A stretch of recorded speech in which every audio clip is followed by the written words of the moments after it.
every other Beatles freak on the internet has done a Get Back think piece, so screw it, here comes mine. Now, this is not going to be a review, because you can probably guess what I thought of it. I thought it was wonderful. You and I will never get to hang out with the Beatles for 8 hours. This is about as close as we're ever going to come to that. Now, I would not describe myself as a Beatles expert by any stretch of the imagination, but I do know quite a lot about the Beatles, and I sort of grew up immersed in Beatle culture. But there was quite a lot here that I didn't know. So here are 5 things I didn't know about the Beatles until I saw Get Back. Number 1, John was still happy to be a Beatle.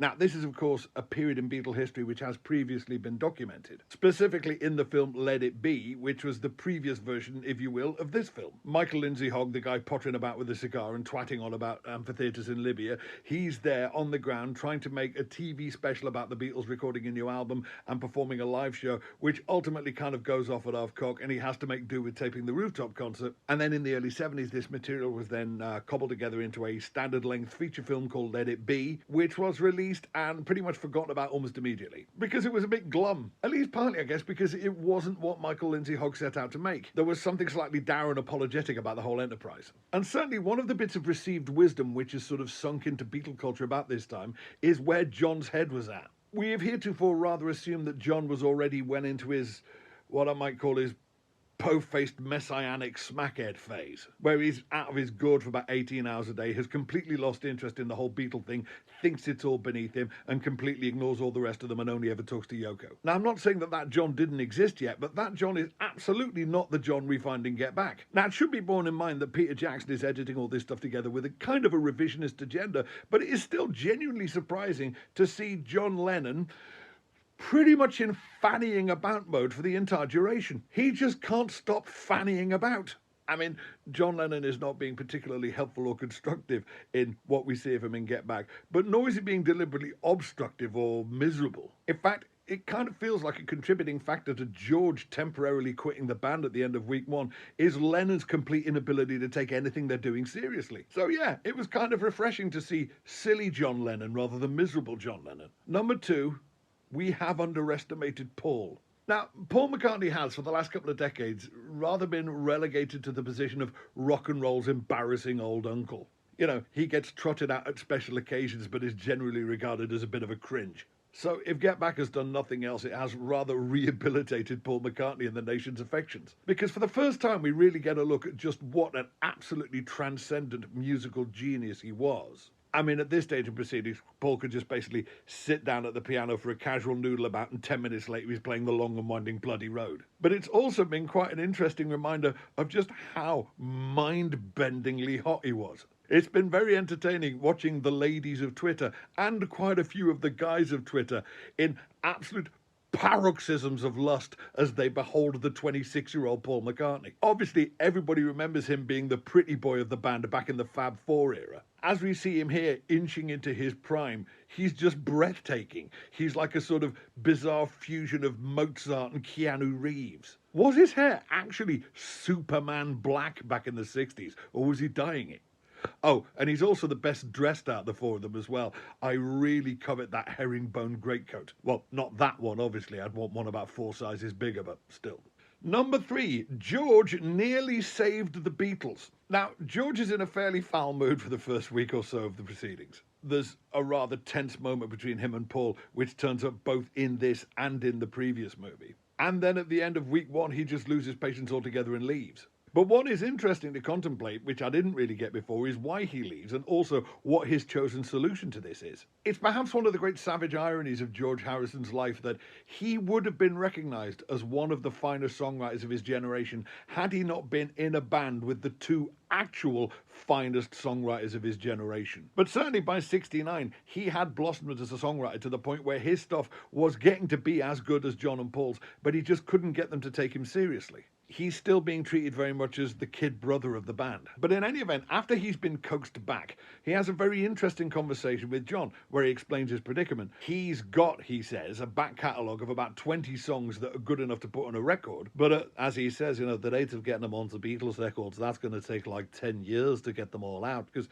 he was only getting about 2 songs on an album. So George's idea is that he wants to go off and do a solo album on the understanding that done, he will then come back and do more Beatles stuff. stuff. And John is very amenable to it. He's like, yeah, that'll be good, that, you know. And apparently, Paul had no idea this conversation ever took place until he saw this movie just a few months ago. And he was like, oh, I wish he'd said that in front of me. That would have worked, yeah, you know. So this could actually have happened. They could have had a gentleman's agreement to all go off and do a solo album each and then reconvene in like 1972 for a Beatles reunion. I mean, it's nice to contemplate, but let's face it, it probably still wouldn't have happened. The Beatles didn't split up over musical differences. The Beatles thrived on musical differences. The Beatles split up for the same reason every bloody band splits up: money. I mean, this is foreshadowed in the film with John singing the praises of Alan Klein, this legendarily vampirous New York music attorney who had apparently done the best record deal ever for the Stones. And John's very, very keen to get him on board. And you can see sort of the dread in Paul's eyes as he hears about this. And that ultimately was what was going to do for the Beatles: money. When bands split up, it's nearly always about money. And when bands get back together again, it's only ever about money. Generally speaking, when a band has a reunion tour, it means one or more of them has just had his ass handed to him in the divorce courts. Number 4. Ringo was always the Zen one. Not long before this period in the Beatles' history, they'd been through their whole transcendental meditation phase of hanging out with the Maharishi, first of all in Wales, which was rather rudely interrupted when they heard that Brian Epstein was dead, and then going out to his ashram in Rishikesh in India. And again, the received legend is that of all of them, Ringo was the one who had the least tolerance for all this. The food gave him the runs, and he missed having beans for dinner, and so he eventually sloped off home before the rest of them. But I'm now of the opinion that the reason Ringo left Rishikesh before the rest of them is he was the one who didn't need it, because Ringo was always the most zen of the Beatles. Watching Get Back, not only is Ringo the one who's so obviously completely at peace with his lot in the world to a far greater extent than any of the other three, he's also incredibly calm and attentive, like he lives absolutely in the now. Now, one of the sequences that everybody's raving about in this is the bit where Paul conjures the song Get Back out of the ether. He's sitting around with Ringo and George. He's strumming his Hofner bass, which is weird because you don't strum basses, and making weird vocalizations, and it slowly becomes Get Back.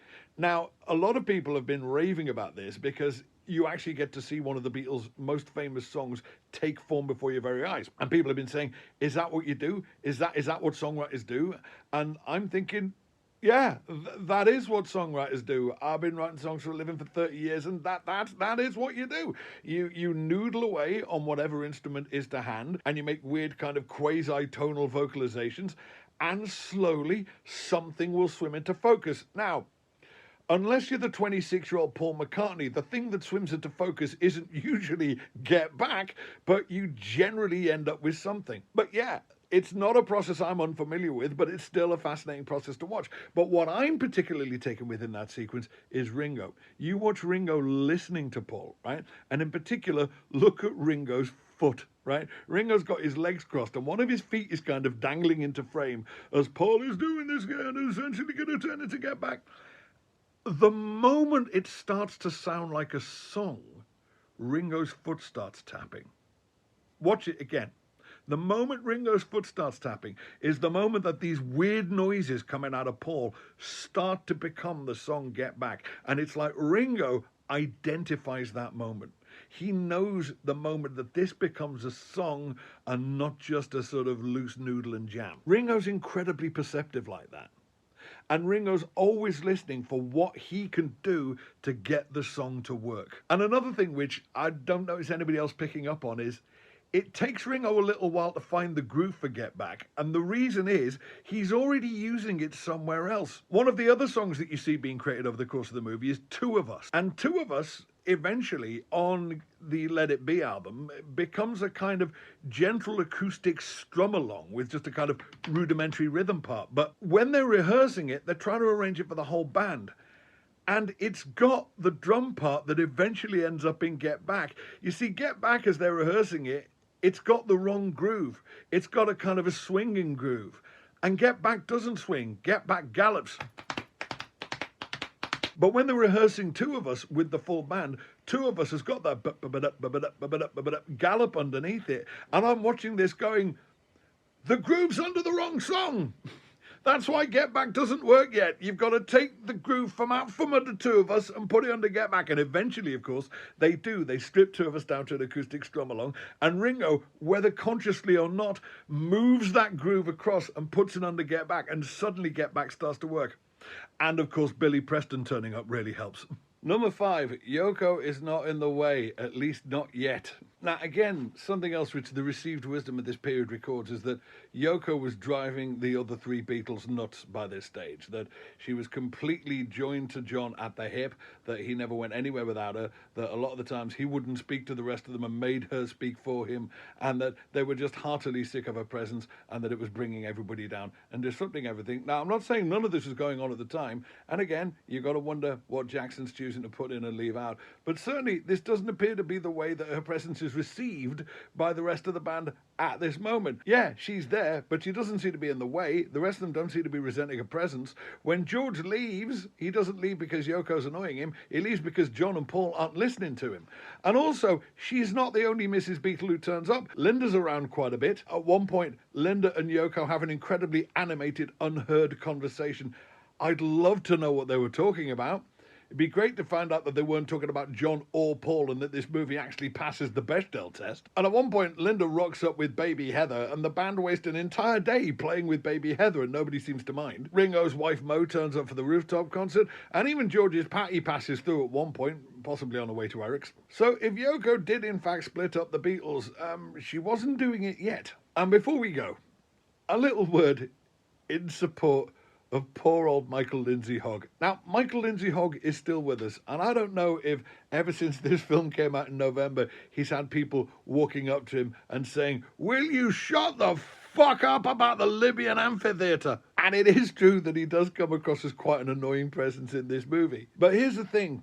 Yes, Peter Jackson has worked miracles getting this thing out there. And there are some absolute strokes of genius in the way he's done it. One which, again, not many people seem to have picked up on is he's very cleverly avoided any kind of interjections from the present day. The closest thing there is to any kind of narrator voice in Get Back are those occasional explanatory captions. And even they, by and large, could have been written like a year or so later. The furthest into the future that those captions go is when they're playing, Let It Be in the studio and the caption comes up saying, "This was the take that was used on the album." But the present day really doesn't intrude upon this film very much at all. It would have been tempting, I guess, to have 80-year-old Paul and Ringo turning up every now and again to offer their reminiscences. But by not doing that, it creates the illusion that this is happening now. And I think that's what Beatles fans of a certain generation, those who remember them and those who, like myself, are just too young to remember them, is finding so weirdly moving about this film, because it's a bit like getting them back for a couple of days. But like I say, poor old Michael Lindsay Hogg does come across as a bit of a figure of ridicule in this. Partly because, although he's worked with the Beatles before, you get the feeling he doesn't really get them. His plans for this show, specifically that ludicrous idea of the Libyan amphitheatre, they're grandiose. And one thing that the Beatles never were was grandiose. The grandiosity was coming. In due course, the Pink Floyds of the world would play ancient amphitheatres, and it looked great, because it was Pink Floyd. The Beatles would have looked like twats playing an amphitheatre. They just weren't that kind of band. And Michael Lindsay Hogg doesn't really seem to get that. And yes, he grows ever more sullen and grumpy as the film goes on, as it becomes apparent that this grand design of his is just not going to happen. But here's the thing, for all the ingeniousness that Peter Jackson has used in putting this movie together, all that he had to put it together from was what Michael Lindsay Hogg shot in the first place. The raw material that Peter Jackson was working from is what Michael Lindsay Hogg created, sometimes being mercurial and even, frankly, unethical in the process. There were times, apparently, he would leave the cameras running and put a bit of tape over the red light so the Beatles couldn't see that the cameras were still running, so that they would talk freely and not realise they were on film. There is now, legendarily, the conversation between John and Paul in the canteen discussing how they're going to get George back, for which Michael Lindsay Hogg basically bugged them.